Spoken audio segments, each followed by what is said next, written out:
عجیب اسکول ویسے تو خاموش ہوتے ہیں، لیکن آج میں آپ کو ایک ایسے اسکول کے بارے میں بتانے جا رہا ہوں جو سب اسکول سے بے حد عجیب تھا۔ یہ ایک سچی کہانی ہے جو میں آپ کو سنانے جا رہا ہوں۔ تو کہانی شروع کرنے سے پہلے میں آپ کو اپنا تعارف کراتا چلوں کہ ایک پرائیویٹ اسکول ٹیچر ہوں اور کافی اسکول میں پڑھا چکا ہوں۔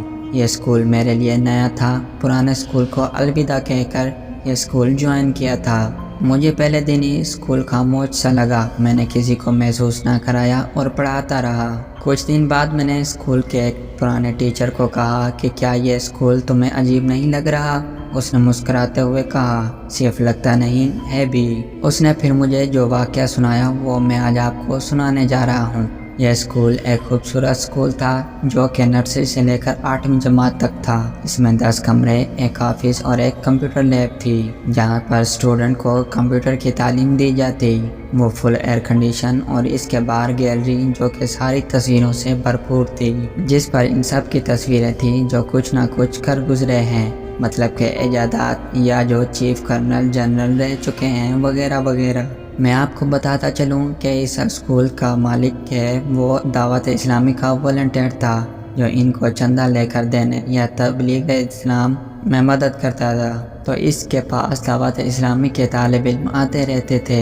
ایک مرتبہ ان کے پاس ایک طالب علم تبلیغ کے حوالے سے آیا جس کو واپس جانے میں دیر ہو گئی، تو اسکول کے مالک نے اس کو کہا کہ آپ کو بے حد دیر ہو چکی ہے، آپ آج رات ہمارے اسکول میں گزاریں اور کل صبح ہوتے ہی واپس چلے جائیں۔ اس نے ہاں کر دی اور اسکول میں آیا۔ ویسے شام ہو گئی تھی اور رات ہونے والی تھی، ساتھ اس کے ساتھ ایک گرمیوں کا موسم تھا اور ہمارے شہر میں رات 12 بجے بجلی آتی ہے، تو سب اس انتظار میں تھے کہ بجلی آئے تو ہم گھر جائیں اور طالب علم کو اسکول میں ایسی چلا کر دے کر ہم سب گھر جائیں۔ 12 بجے تک تو وہ سب اس کے ساتھ تھے، لیکن جیسے ہم اس طالب علم کو رات کے 12 بجے اس کو کھانا کھلا کر اور بستر وغیرہ دے کر اس ویران اسکول میں اکیلا چھوڑ کر چلے گئے، کیونکہ اسکول ہمارے گھر سے تھوڑا ہی دور واقع ہے، تو ہم اس کو کہہ کر گئے تھے اگر کوئی بھی ضرورت ہو تو فون کر کے بتا دے۔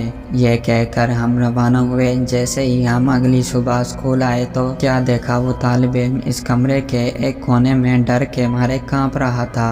ہم نے حالات معلوم کیے تو اس نے بتایا، جیسے آپ اسکول سے گئے تو میں نے سونے کا سوچا، کیونکہ مجھے فجر کو اٹھنا تھا، تو میں نے جلدی سونے کا پروگرام بنایا، لیکن میں جیسے ہی سونے کے لیے بستر پر لیٹا تو اسکول کا باہر والا گیٹ کھٹکھٹاتا سنائی دیا۔ میں نے سوچا آپ آئے ہیں تو میں نے دروازے پر گیا۔ جیسے ہی میں نے دروازہ کھولا اور دیکھا وہاں کوئی بھی نہیں تھا، میں تھوڑا گھبرایا، لیکن پھر دل میں خیال آیا کہ وہم ہوگا۔ میں پھر اندر کمرے میں آیا اور اندر والا دروازہ بند کر کے سونے لگا۔ میں جیسے ہی سونے کے لیے بستر پر لیٹا تو میں نے پھر دروازے کے بجنے کی آواز سنی۔ پھر میں دوڑا دروازے کی جانب کہ دیکھو یہ ہے کون جو اتنی رات کو تنگ کر رہا ہے۔ میں جب دروازے پر پہنچا تو میرے رونگٹے کھڑے ہو گئے، کیونکہ پھر سے وہاں کوئی نظر نہیں آیا۔ اب میں جان گیا تھا کہ کچھ تو ہے۔ اب ڈر بھی رہا تھا اور سوچ بھی رہا تھا کہ ہو سکتا ہے میرا وہم ہو۔ اس طرح دل کو تسلی دیتے ہوئے اپنے کمرے میں داخل ہوا اور بستر پر لیٹنے لگا۔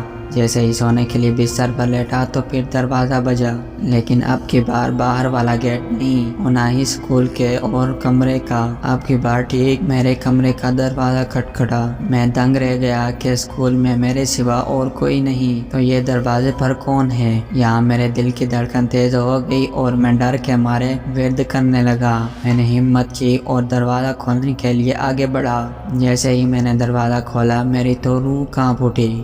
گیلری میں جتنی بھی تصاویر لگی کرنل جنرل انوینٹر ڈسکور، جن میں بت و حیات تھے لیکن زیادہ تر مر چکے تھے، وہ سب زندہ ہو کر میرے سامنے کھڑے تھے اور مجھے کہہ رہے تھے باہر نکلو، ہمیں تم سے بات کرنی ہے۔ میں نے جلدی سے دروازہ اندر سے لاک کر دیا، لیکن دروازہ خود بخود کھل گیا اور وہ سب مجھے گھسیٹ کر باہر لے گئے اور پتہ نہیں کیا پڑھنے لگے۔ میں خوف کے مارے بے ہوش ہو گیا، لیکن میں جب ہوش میں آیا تو پھر کوئی بھی دکھائی نہیں دیا۔ میں نے اپنا موبائل تلاش کیا لیکن نہ ملا۔